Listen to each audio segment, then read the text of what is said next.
पहले अपने प्रेमी के साथ मिलकर पति की हत्या करती है, फिर पति के शव को घर में ही दफना देती है और फिर किसी को भनक न लगे उसके लिए ऐसा दिमाग लगाती है जिसे सुनकर पुलिस के भी होश उड़ गए। दरअसल महिला ने जहां अपने पति को दफनाया था उस जगह पर अपने ही देवर को बुलाकर टाइल्स लगवा दी। हैरान की बात तो यह है कि शख्स को भनक तक नहीं लगी कि वो अपने भाई की कब्र को ही रख रहा है। लेकिन कहते हैं अपराधी कितना भी शातिर क्यों ना हो, लेकिन वो कानून के शिकंजे में आ ही जाता है। ऐसा ही कुछ इस महिला और इसके प्रेमी के साथ भी हुआ और वो अपने ही जाल में खुद ही फंस गए और पहुंच गए सलाखों के पीछे। जी हाँ, क्राइम कथा में आज हम दिखाएंगे आपको नाला सुपारा केस में अब तक क्या क्या कुछ हुआ है।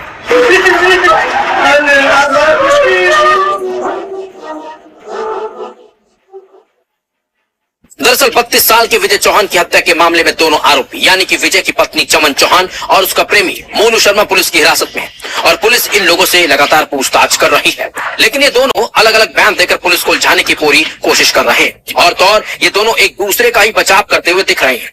महिला का दावा है कि उसने अपने पति को जहर दिया था, जबकि मोनू का कहना है कि उसने गला घोंटकर उसकी हत्या की थी। हालांकि पुलिस को शक है कि दोनों मनगढ़ंत कहानियां गढ़ रहे हैं और सच्चाई छिपा रहे हैं।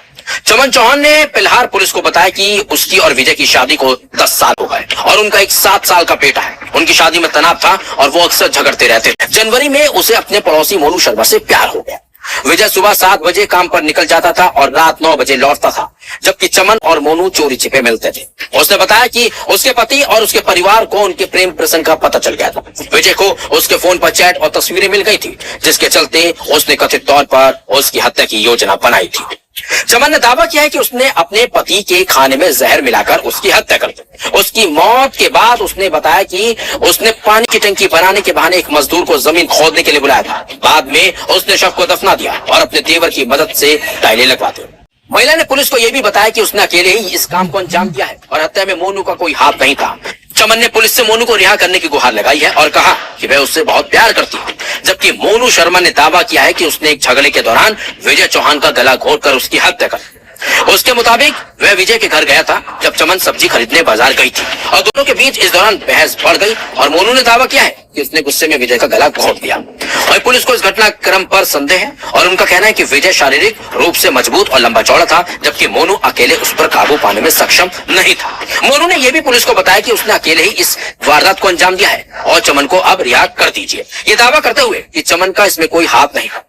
विरोधाभासी बयानों के बावजूद पुलिस को संदेह है कि चमन और मोनू दोनों ही हत्या में शामिल थे और झूठे बयान देकर एक दूसरे को बचाने की कोशिश कर रहे हैं। सुनिए इस मामले में पुलिस का क्या कुछ कहना है और जांच में अभी तक क्या कुछ खुलासा पुलिस ने किया है वो भी सुनिए।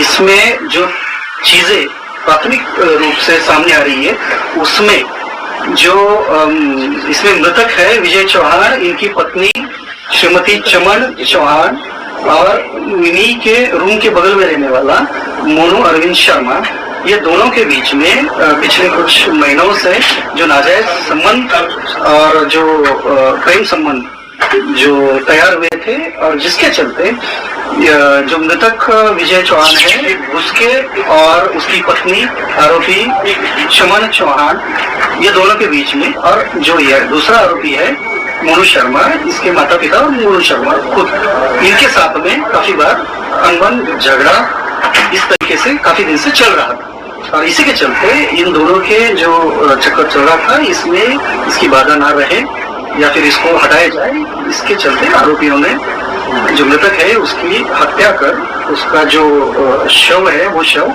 अपने ही घर में गड्ढा खोदकर उसमें दफन कर दिया।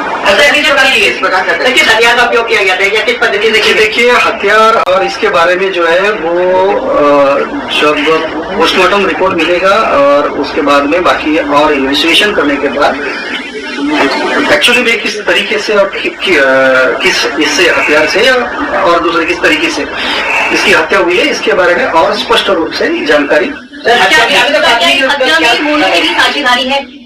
जी, हत्या में दोनों के सहभाग की प्राथमिक रूप से पुष्टि हुई है और दोनों ही आरोपियों के बारे में और जो भी घटनाक्रम हुआ है उसके बारे में आगे और डिटेल में इन्वेस्टिगेशन जो है वो जारी है। देखिए जो अलग अलग फैक्टर्स या अलग अलग घटनाक्रम जो है वो घटनाक्रम की लिंक जब आप जोड़ोगे एविडेंस या कुछ पुरावे की दृष्टि से तभी ये सब चीजें जो है वो सब चीजें क्लियर हो पाएगी। तो अभी ये जो प्राथमिक प्राथमिक ही स्टेज पर अपना इन्वेस्टिगेशन है। जैसे जैसे ये पुलिस कस्टडी रिमांड में आगे इन्वेस्टिगेशन बढ़ेगा तो और भी काफी सारी चीजें हैं उनकी स्पष्टता मिल रही है। हत्या करने के बाद जो चमन है वो कितनी बेखौफ थी उसी घर में रहना, या उसके बाद कहाँ कहाँ गई इसकी जानकारी? देखिए, हत्या ये अंदाजन 5 और 6 जुलाई के बीच में हुई है और उसके बाद तकरीबन 12 से 14 दिन तक आरोपी जो महिला है वो उसी घर में एकदम नॉर्मल तरीके से रह रहे थे, जैसे कि मतलब कुछ हुआ ही नहीं। इस महिला की भी हिम्मत की दाद देनी पड़ेगी जिसने अपने पति की हत्या की, उसे जमीन में गाड़ दिया और फिर उसी घर में रह भी रही थी जैसे कुछ हुआ ही नहीं। लेकिन अब ये और इसका प्रेमी सलाखों के पीछे, और उम्मीद है कि इन्हें ऐसी सख्त सजा मिले जो एक मिसाल कायम हो, क्योंकि ऐसी वारदातें लगातार हो रही हैं और महिलाएं लगातार अपने प्रेमियों के साथ मिलकर अपने पतियों को मौत की नींद सुला रही हैं। ऐसे में पुलिस को और कानून को सख्त होना चाहिए ताकि ऐसी महिला को सख्त सजा मिल सके।